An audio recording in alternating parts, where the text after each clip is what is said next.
तो आज हम लोग डिस्कस करेंगे किसी चुंबकीय क्षेत्र के अंदर रखे धारावाही चालक पर लगने वाला बल, है ना।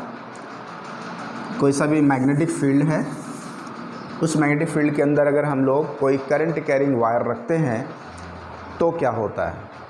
अभी तक हम लोगों ने क्या देखा था, किसी मैग्नेटिक फील्ड के अंदर अगर कोई मूविंग चार्ज होता है तो उस पर फोर्स लगता है कि नहीं है। तो करंट कैरिंग वायर रखेंगे तो क्या होगा, तो उस पर भी फोर्स लगेगा, ठीक है। अगर किसी धारावाही चालक को, ये कोई धारावाही चालक है और ये कोई मैग्नेटिक फील्ड है, यहाँ पर सपोज करो यहाँ पे मैग्नेटिक फील्ड है इस तरह से अंदर की ओर, तो ये जो कंडक्टर है मैग्नेटिक फील्ड के अंदर रखा हुआ है, तो आप देखेंगे कि इस कंडक्टर पर फोर्स लगेगा, ठीक है। इसको ऐसे समझिए, जैसे मान लीजिए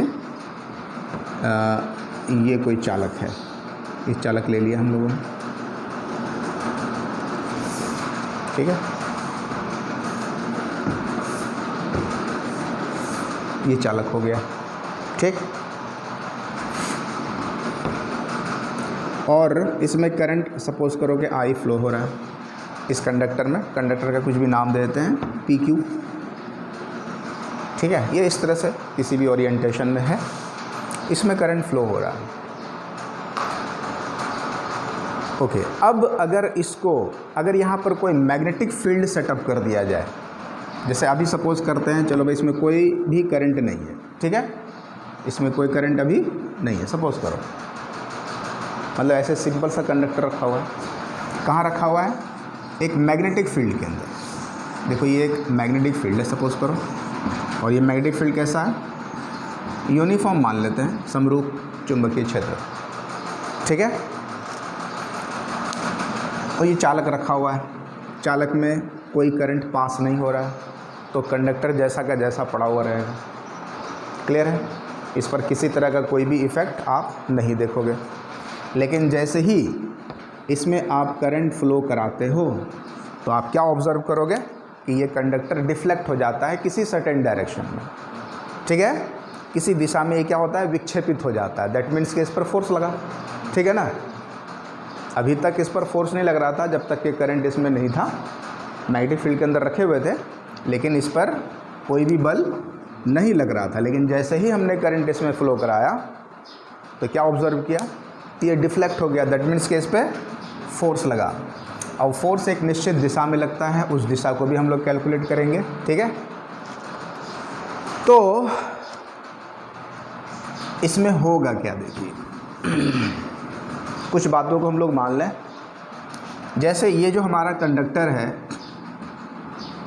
इस कंडक्टर की लंबाई L मान लेते हैं। L क्या है, चालक की लंबाई, length of the conductor. A मान लेते हैं area of cross section of conductor, चालक के अनुप्रस्थ काट का क्षेत्रफल, है ना, चालक के अनुप्रस्थ काट का क्षेत्रफल, area of cross section of the conductor, ठीक है। ये समरूप चालक है, यहाँ से यहाँ तक सपोज करो एक जैसा, मतलब यूनिफॉर्म रॉड है। और क्या चीज़ मान लिया जाए, मान लेते हैं ये जो कंडक्टर है इसमें फ्री इलेक्ट्रॉन की जो संख्या है, जो घनत्व है, n मान लें, number of electrons per unit volume. क्या मान लेंगे, number of free electrons per unit volume, प्रति एकांक आयतन में मुक्त इलेक्ट्रॉनों की संख्या हम लोगों ने स्मॉल n मान लिया, ठीक है। ये ऑलरेडी ये सब चीज़ें हम लोग डिस्कस किए हैं, पढ़े हैं पहले भी, करंट इलेक्ट्रिसिटी में कुछ उसी तरह से है ये, ठीक है। हर चालक के अंदर n का मान अलग अलग होता है, तो डिपेंड करता है मटेरियल पर, है कि नहीं है। एल्युमिनियम है तो उसके लिए अलग होगा, कॉपर है तो अलग होगा, सबके लिए अलग अलग होता है ना n का मान, ठीक है। चूँकि इलेक्ट्रॉन की संख्या सभी में एक जैसी होती नहीं है, इसके वजह से ही जो है कंडक्टिविटी भी वैरी करती है। तो n मान लिया इस चालक की के प्रति एकांक आयतन में इलेक्ट्रॉनों की संख्या, चलो ठीक है।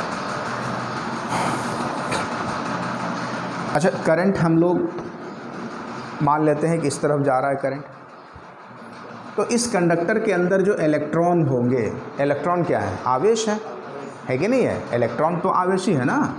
कोई भी मान लो इलेक्ट्रॉन है, सपोज करो ये इलेक्ट्रॉन है, तो आवेश है ये। अगर इस आवेश को, अगर ये आवेश रेस्ट में है, मान लो यहाँ पे मैग्नेटिक फील्ड है इस जगह पर,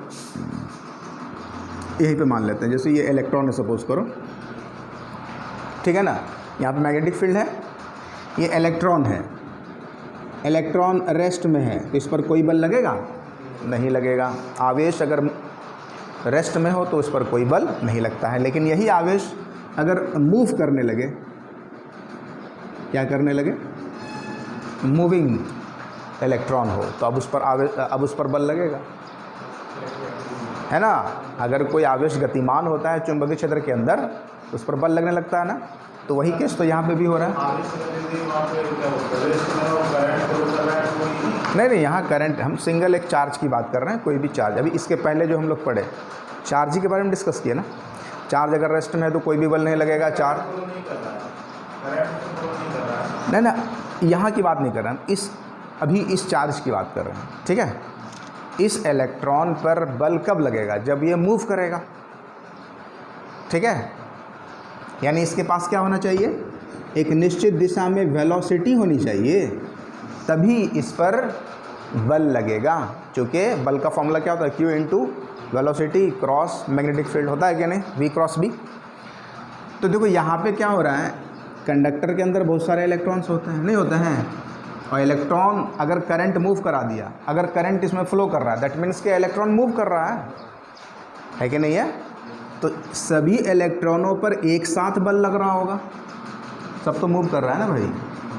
अगर करंट की दिशा इस तरफ है तो इलेक्ट्रॉन की दिशा किधर होगी? मान लो इलेक्ट्रॉन है तो इस तरफ मूव करेगा ना, अपोजिट डायरेक्शन में। करता है कि नहीं करता है? कोई दिक्कत नहीं है? यस। यानी कि इस कंडक्टर के अंदर जितने भी इलेक्ट्रॉन होंगे सभी पर बल लगेगा ना, है? उन्हीं बलों को कैलकुलेट कर लेंगे एक साथ। चालक के अंदर उपस्थित सभी इलेक्ट्रॉनों पर लगने वाला एक साथ बल, तो वो क्या हो जाएगा? कंडक्टर पर लगने वाला बल होगा कि नहीं होगा? तो वही चीज़ करने जा रहे हैं। अच्छा, एक और इम्पोर्टेंट बात, इलेक्ट्रॉन अगर इस तरफ मूव कर रहा है, इलेक्ट्रॉन की गति अगर इधर है तो पॉजिटिव चार्ज की गति किधर होगी? जस्ट अपोजिट होगी ना, होगी कि नहीं होगी? तो यहाँ पर हम लोगों ने जो फॉर्मूला डिराइव किया हुआ था, F बराबर Q V क्रॉस B, यही किया था ना, ठीक है। तो यहाँ पर Q कौन सा चार्ज था? पॉजिटिव। कौन सा चार्ज लेकर के काम कर रहे थे हम लोग? पॉजिटिव। क्लियर है? पॉजिटिव चार्ज की गति है ये। वेलोसिटी क्या है? पॉजिटिव चार्ज की ना, नेगेटिव चार्ज की थोड़ी लिए थे, ठीक है। अगर यहाँ पर नेगेटिव चार्ज का वेग ले लेंगे तो बल का डायरेक्शन चेंज हो जाएगा, होगा कि नहीं होगा? होगा ना, ठीक है। मान लो अगर पॉजिटिव चार्ज पर इधर बल लग रहा है तो नेगेटिव चार्ज पर किधर बल लगेगा? अपोजिट डायरेक्शन में, होगा कि नहीं होगा? तो यहाँ पर हम लोग ऐसा मान लें कि अगर इलेक्ट्रॉन इस तरफ मूव कर रहा है, इलेक्ट्रॉन का जो वेग होता है अपवाह वेग कहलाता है कि नहीं? अरे इलेक्ट्रॉन का जो वेग होता है क्या होता है? अपवाह वेग। यहाँ पे लिख लें, VD क्या चीज़ है? इलेक्ट्रॉन का अपवाह वेग, ड्रिफ्ट वेलोसिटी। वो तो होगा ही होगा ना। इलेक्ट्रॉन का अपवाह वेग क्या होता है? VD। चलो इतनी सी बात हो गई। हाँ, तो हम ये कह रहे थे इलेक्ट्रॉन अगर इस तरफ मूव कर रहा है तो पॉजिटिव चार्ज किधर मूव करेगा? करंट के डायरेक्शन में, करंट के डायरेक्शन में, होगा कि नहीं होगा? यस।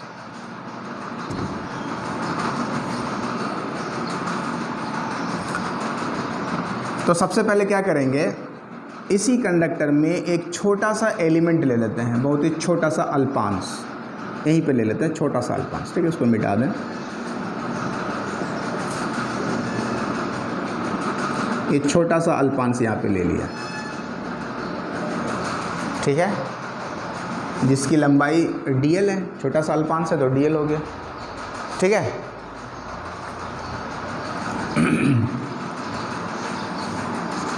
डीएल क्या है? अल्पांश। अल्पांश कैसे कहते हैं? स्मॉल एलिमेंट है कि नहीं है? अल्पांश ले लिया।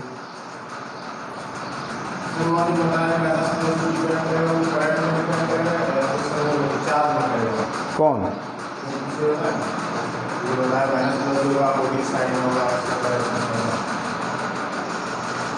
मतलब नहीं समझे क्या?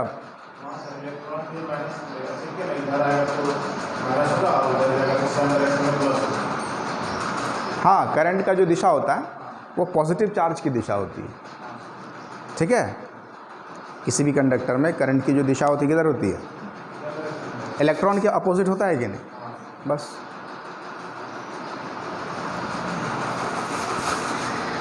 डीएल को अगर हमने अल्पांश मान लिया तो ये इस अल्पांश का आयतन भी तो होगा भाई, चाहे बहुत ही छोटा हो लेकिन होगा तो लिखें अल्पांश का आयतन, वॉल्यूम ऑफ दिस एलिमेंट। हाँ, वेरी गुड। अल्पांश का आयतन, अल्पांश का आयतन। अल्पांश कैसा दिखेगा आपको? ये भी तो एक बेलन टाइप का होगा, सिलेंडर टाइप का।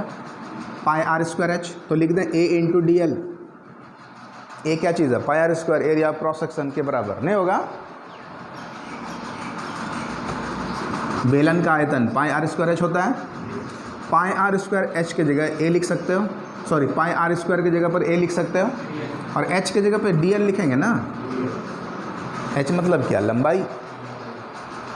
कोई दिक्कत नहीं है। तो ये क्या निकल गया? अल्पांश का आयतन।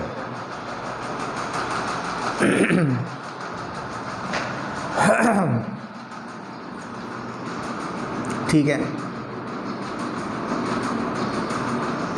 अब इस अल्पांश में इलेक्ट्रॉन की संख्या कितनी है? Number of electrons in this element. अल्पांश के अंदर इलेक्ट्रॉन्स की संख्या, मुक्त इलेक्ट्रॉनों की संख्या। एकांक आयतन में कितने इलेक्ट्रॉन हैं? n। तो इतने आयतन में कितने हो जाएंगे? इंटू हो जाएगा। तो n इंटू ADL होगा कि नहीं होगा? कोई दिक्कत वाली बात नहीं है। Number of electrons in this element लिख लो NaDl। अच्छा देखो, इस अल्पांश के अंदर इतने इलेक्ट्रॉन आ गए, ये संख्या है ना। मान लो कहीं पर अगर 40 ठो इलेक्ट्रॉन है तो कितना आवेश बनाएगा? 40 इलेक्ट्रॉन मिल करके आवेश, हाँ एन ही होता है। Very good. तो इसको सिर्फ अगर हम इलेक्ट्रॉनिक चार्ज से गुना कर दें तो बन जाएगा ना आवेश। उसी तरह से यहाँ पर भी है। ये एक्चुअली क्या है? उस वॉल्यूम में इलेक्ट्रॉनों की संख्या है ना। अगर हम इसको गुना कर दें ई से तो क्या बन जाएगा? आवेश बन जाएगा। इस अल्पांश का पर आवेश, अल्पांश के अंदर जो चार्ज है उसकी वैल्यू आ जाएगी। तो लिखेंगे अल्पांश के अंदर उपस्थित आवेश, charge on this element, charge on this element तो हो जाएगा NaDl इंटू ई। ठीक है। तो ये हम लोगों ने क्या निकाला? चार्ज निकाला। किसका निकाला? स्मॉल एलिमेंट का, ठीक है ना। इस चार्ज को थोड़ी देर के लिए नाम दे दो भाई dq, दे सकते हैं ना। इसी को क्या मान लें? dq मान लो।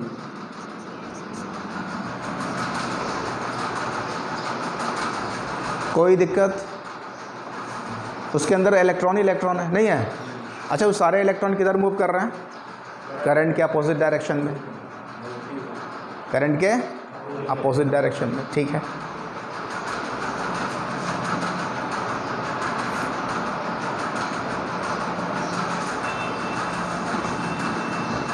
करंट के अपोजिट डायरेक्शन में मतलब इस तरफ मूव कर रहा है, ऐसे दिखा दिया, ठीक है। इधर मूव कर रहा है, ऐसे दिखा देते हैं। ये है चार्ज का डायरेक्शन मूव करने का।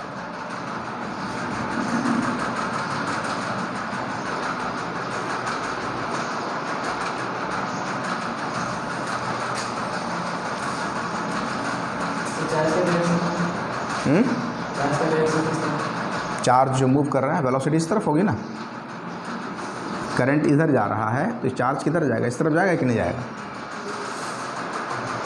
इलेक्ट्रॉन। ठीक है। अच्छा एक चीज़ और हम लोगों को मान लेना चाहिए था स्टार्टिंग में ही, कंडक्टर जो है फील्ड के साथ कुछ ना कुछ एंगल बना रहा है ना, थीटा मान लो। थीटा क्या चीज़ है,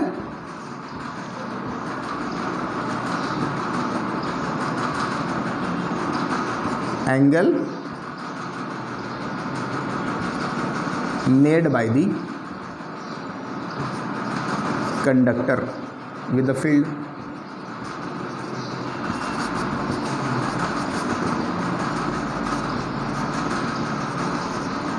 with the direction of field।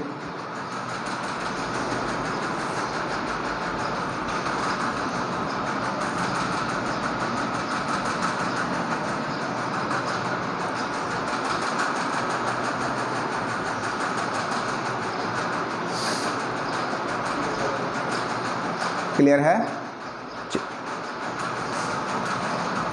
चालक द्वारा चुंबकीय क्षेत्र के साथ बनाया गया कोण थीटा है।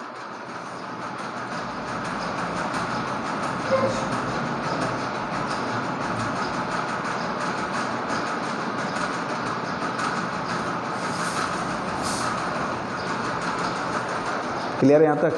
अच्छा देखिए अब ये तो नेगेटिव चार्ज है, अगर हम इसको थोड़ी देर के लिए पॉजिटिव मान लें तो डायरेक्शन पलट जाएगा,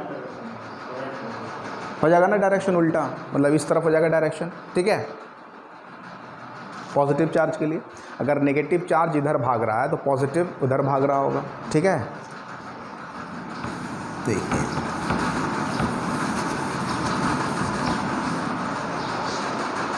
इसको थोड़ा सा यहाँ पे काट के दिखा दें। ये है हमारे अल्पांश, क्या है ये डी क्यू, किधर मूव कर रहा है, इस तरफ। वेलोसिटी इसकी दी है, ड्रिफ्ट वेलोसिटी है ना।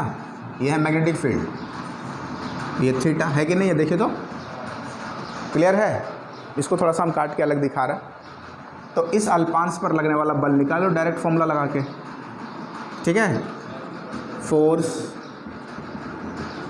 एक्टिंग ऑन दिस एलिमेंट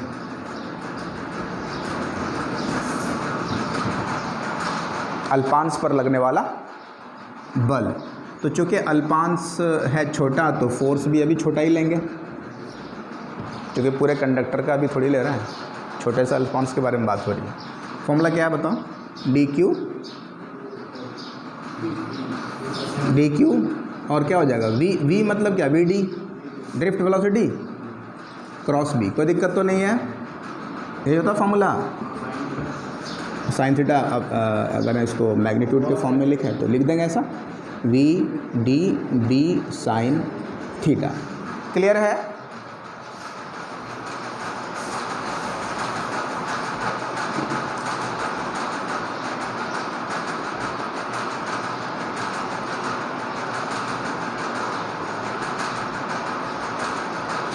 यहाँ तक कोई दिक्कत की बात नहीं है, सब कुछ ठीक ठाक है।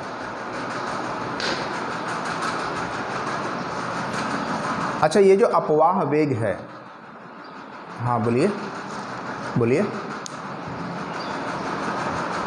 हाँ पॉजिटिव चार्ज लिए नहीं, मतलब नेगेटिव चार्ज ही है इसमें। नेगेटिव चार्ज का डायरेक्शन अगर इधर है तो कंडक्टर के अंदर पॉजिटिव चार्ज का डायरेक्शन किधर होगा, तो इधर होगा। होगा कि नहीं होगा, क्लियर है।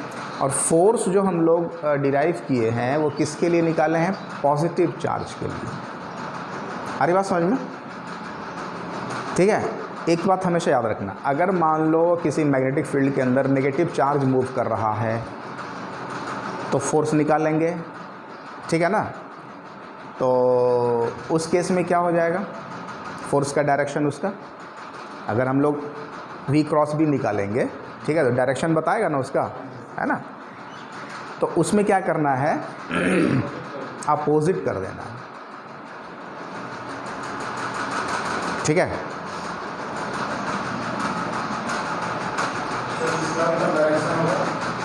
किसका, हाँ बिल्कुल डायरेक्शन नहीं होगा, देखो तो अंदर हो रहा है ना। हाँ मैग्नेटिक फील्ड का डायरेक्शन किधर हो रहा है, फोर्स का डायरेक्शन किधर हो रहा है, अंदर हो रहा है ना। कोई दिक्कत? इसका मतलब नेगेटिव है तो बाहर होगा। हाँ, अगर इलेक्ट्रॉन पर होगा तो बाहर लगेगा फोर्स, ठीक है। हाँ,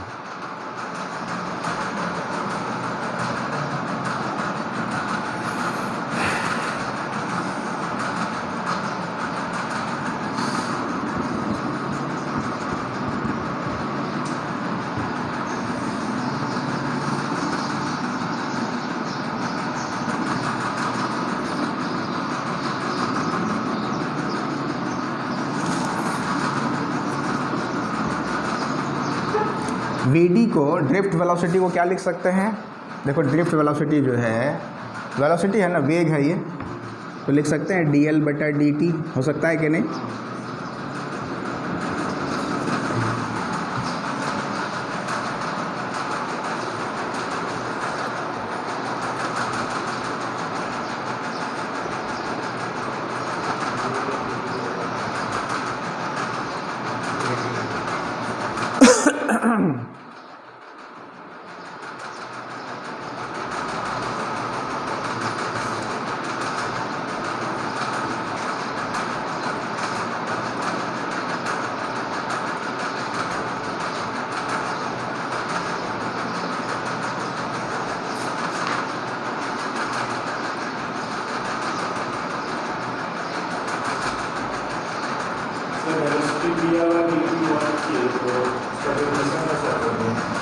वेग, rate of change of displacement, विस्थापन परिवर्तन की दर है कि नहीं है। जैसे देखो इस कंडक्टर में, छोटा सा कंडक्टर है यहाँ से यहाँ तक, इसका डिस्प्लेसमेंट कितना हो गया, इलेक्ट्रॉन का dl ना होगा, और टाइम कितना लगाएगा, dt। तो dl/dt ये क्या दे देगा, आपको आवेग का तो मान दे देगा, वेलोसिटी का। क्लियर है? आपको आवेग का मान देगा। इसी में थोड़ा सा अरेंज कर दें इसको, df बराबर हम लोग ऐसा लिख सकते हैं इसको, dq/dt into dl into b into sine theta लिख सकते हैं क्या? dt को लगा दिया dq के नीचे, तो अब ये क्या हो गया, dq/dt कौन सी क्वांटिटी है, करंट है कि नहीं है, धारा का मान देगा कि नहीं, कंडक्टर में जो करंट फ्लो हो रहा है वो वैल्यू हो गई।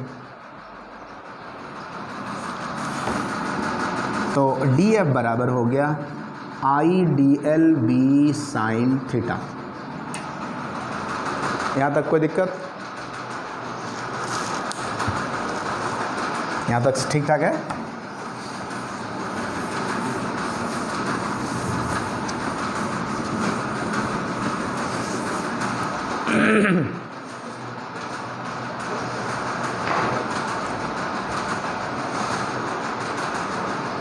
तो ये जो पूरा का पूरा कंडक्टर है, इस तरह के छोटे छोटे अल्पांश से मिलकर बना है ना, तो सभी अल्पांशों पर लगने वाला टोटल फोर्स अगर निकालना चाहें तो क्या करेंगे, इंटीग्रेट करेंगे। इंटीग्रेट कर दिया जाए बोथ साइड्स, तो इंटीग्रेट करेंगे तो क्या मिलने वाला है, ये टोटल फोर्स हो गया। उधर के दो जो कांस्टेंट टर्म से बाहर करो, आई बाहर, मैग्नेटिक फील्ड कैसा है, यूनिफॉर्म है, मतलब कांस्टेंट, साइन थीटा भी तो बाहर ही हो जाएगा। कंडक्टर के लिए, कंडक्टर ऐसे रखा हुआ है ना, एक फिक्स्ड ओरिएंटेशन के लिए हम लोग निकाल रहे हैं। अंदर में क्या रहा, dl, dl को जोड़ेंगे तो कितना हो जाएगा, dl dl dl, तो में l हो गया, नहीं होगा, लेंथ ऑफ द कंडक्टर के बराबर होगा कि नहीं होगा। तो f बराबर क्या हो गया, इसको l लिख दिए, तो I/L/b साइन थीटा, ये हो गया फॉर्मूला। किसी भी कंडक्टर पर लगने वाला जो फोर्स होगा उसका मैग्नीट्यूड यही होगा, F बराबर I/L/b साइन थीटा। ठीक है, बिल साइन थीटा।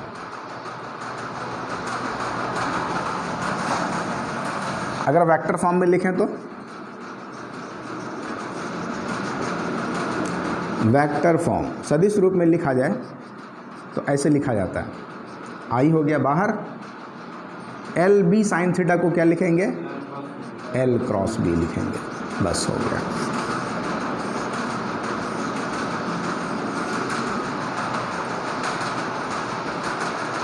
क्लियर है? F बराबर क्या हो जाएगा, L cross B, B cross L नहीं, L क्रॉस B। जी, किसी भी कंडक्टर पर लगने वाला जो फोर्स होता है उसका यही एक्सप्रेशन होता है जो आपको याद रखना है। F बराबर I L क्रॉस B। अब इस कंडक्टर पर लगने वाला फोर्स L के डायरेक्शन में ले गए हाथ को, अब क्रॉस कर देंगे B की तरफ, L cross B, simple cross product, ठीक है ना।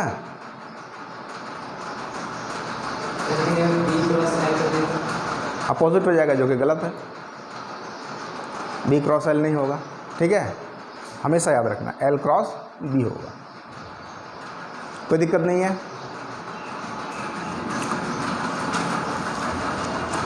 अब इसमें जो है एक मतलब लॉ भी दिया हुआ है जिसके ज़रिए से जो है किसी भी धारावाही चालक पर लगने वाले बल की दिशा का निर्धारण किया जाता है।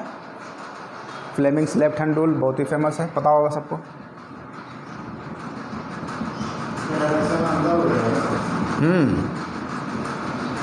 Fleming's left hand rule, Fleming के बाएं हाथ का नियम।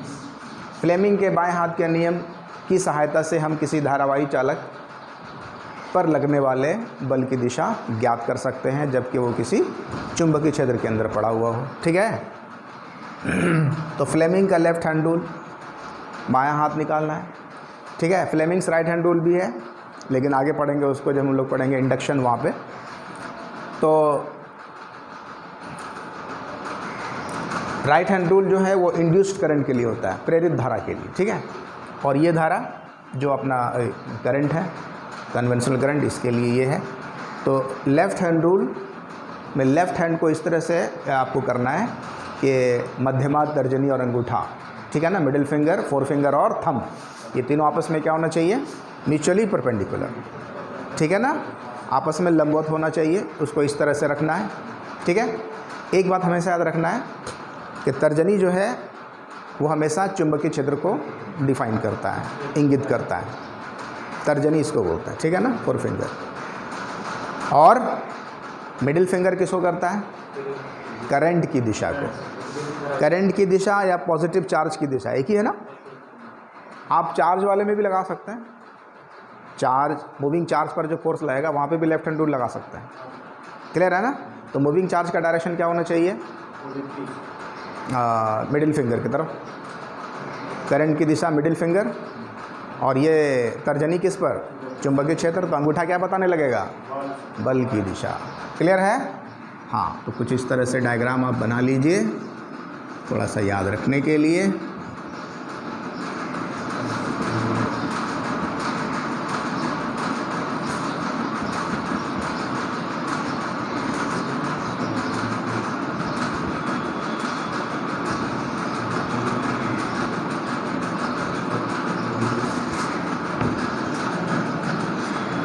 देखिए ये हो गया और ये हो गया और ये, ऐसे समझिए, ये हो गया हमेशा चुंबकीय क्षेत्र, ये हो गया करंट, और ये क्या हो जाएगा, बल।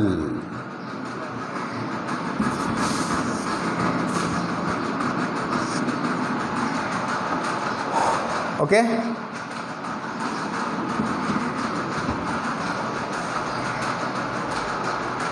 लेफ्ट हैंड को आपको इस तरह से स्ट्रेच करना है,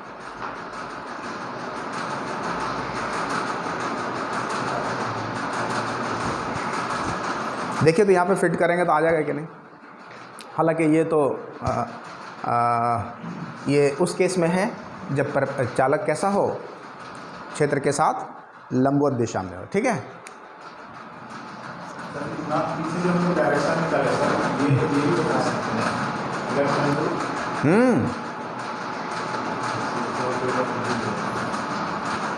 लेकिन आप इसको याद रखो ना, इस सभी केसेस के लिए L क्रॉस B है कि नहीं, तो याद क्या रखना है, क्रॉस प्रोडक्ट अगर आपको है, आता है, तब तो वही है ये।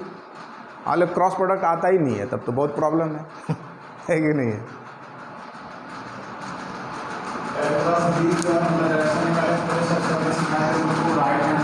हाँ,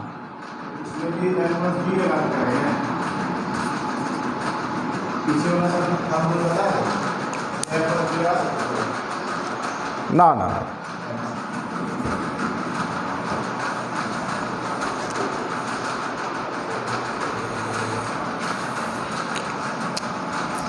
देखिए इसी में कंडक्टर पर बल कब नहीं लगेगा और कब मैक्सिमम लगेगा, उसी तरह से जैसे चार्ज पे था, है कि नहीं है। बहुत ही सिंपल है। केस 1, जब थीटा बराबर 0 डिग्री, मतलब कंडक्टर किधर हो, फील्ड के डायरेक्शन में हो, तो फोर्स लगेगा उस पर? नहीं लगेगा, साइन 0 हो जाएगा ना, समझ पा रहे हो। तो F बराबर क्या हो जाएगा? 0। कोई दिक्कत वाली बात नहीं है। चालक अगर पड़ा हुआ रहे फील्ड के डायरेक्शन में तो उस पर कोई भी फोर्स नहीं लगेगा। सिमिलरली जब थीटा बराबर 180 डिग्री हो, फिर भी वो पैरेलल टू द फील्ड है, अभी भी 0 है कि नहीं है। इसके अलावा किसी भी एंगल पर रहेगा तो फोर्स लगेगा। इन दोनों पोजीशन के अलावा किसी भी एंगल पर रहेगा तो फोर्स लगेगा। किस एंगल पर मैक्सिमम लगेगा? हाँ, तो यही चीज़ है। थीटा बराबर जब 90 डिग्री होगा तो उस केस में फोर्स की वैल्यू क्या हो जाएगी? ILB sine 90। So this is maximum force. Clear है ना? साइन 91 होता है, ठीक है। यानी इस केस में देखो, जब मैग्नेटिक फील्ड जो है धारावाही चालक के लंबवत अगर हो तो उस केस में चालक पर अधिकतम बल लग रहा होगा, यही वाला केस।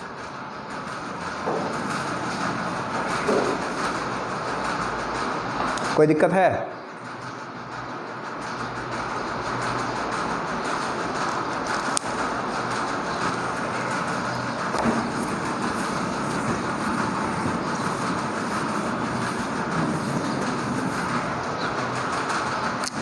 जैसे देखिए एक एग्जांपल दे रहे हैं आपको। ये मान लो कोई समरूप चुंबकीय क्षेत्र है, ठीक है ना। ये कोई समरूप चुंबकीय क्षेत्र है जिसमें B का मान दिया हुआ है 4 × 10⁻³ टेस्ला। क्लियर है? डायरेक्शन किधर है? अंदर की ओर फील्ड का डायरेक्शन है, ओके। और ये कोई कंडक्टर है,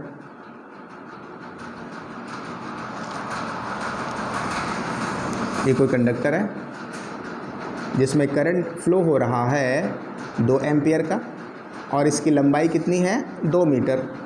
2 मीटर लंबा तार है, ऐसे रखा हुआ है। तो इस पर फोर्स कितना लगेगा और किधर लगेगा?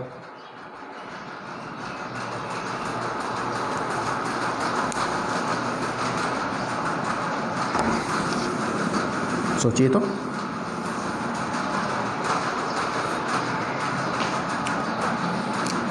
F बराबर क्या होता है?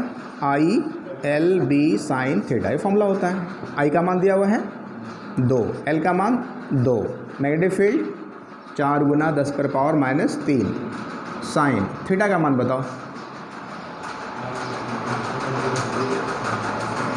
थीटा कितना है?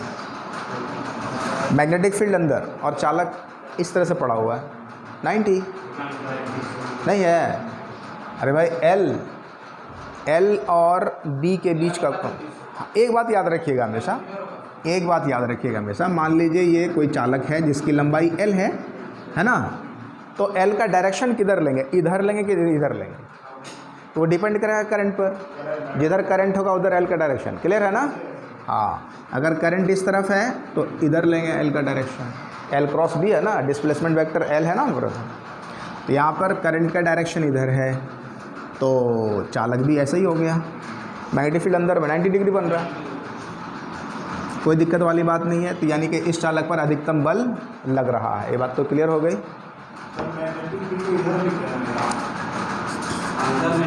क्या है? किधर भी ले सकता है, क्वेश्चन के हिसाब से रहेगा। कहाँ इधर लिए? मैग्नेटिक फील्ड अंदर है तो क्रॉस का मतलब क्या होता है? ठीक है, तो ये क्या निकल गया? इतना न्यूटन बल लग रहा है। अब दिशा बताओ, किस तरफ दिशा लगेगी? यहाँ आप लगा सकते हैं लेफ्ट हैंड रूल, ठीक है। लेफ्ट हैंड रूल का चक्कर छोड़िए, क्रॉस प्रोडक्ट आपको पता है, कोई दिक्कत नहीं है। क्या हो जाएगा बताओ? हाथ ले गए नीचे करंट के डायरेक्शन में, अब किधर घुमाना है? किधर घुमाना है? B की तरफ यार, अंदर। अंगूठा किधर बता रहा है? इस तरफ नहीं बता रहा है, यानी कि इस चालक पर जो बल लगेगा वो किधर लगेगा, समझ पा रहे हैं कि नहीं पा रहे हैं? ठीक है, यानी इस कंडक्टर पर जो फोर्स लगेगा वो इस तरफ लगेगा, वो इधर जाना चाहेगा। नहीं आया समझ में? आ गया? इसी कंडक्टर में अगर हम यहाँ पर इसको फिक्स कर दें, क्या कर दें, यहाँ पर फिक्स कर दिया, ठीक है, यहाँ पे क्या कर दिया, फिक्स कर दिया, तो क्या हो जाएगा, ऐसे करके मूव करेगा, करेगा कि नहीं करेगा?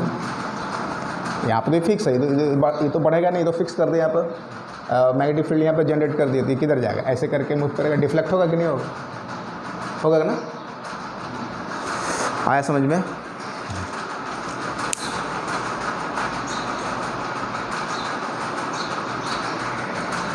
तो ये सारी कहानी होती है धारावाही चालक की, जबकि वो किसी चुंबकीय क्षेत्र के अंदर रखा हुआ हो। ठीक है, इसके बारे में और भी चर्चा हम लोग करेंगे नेक्स्ट क्लास में। आज इतना ही रखें।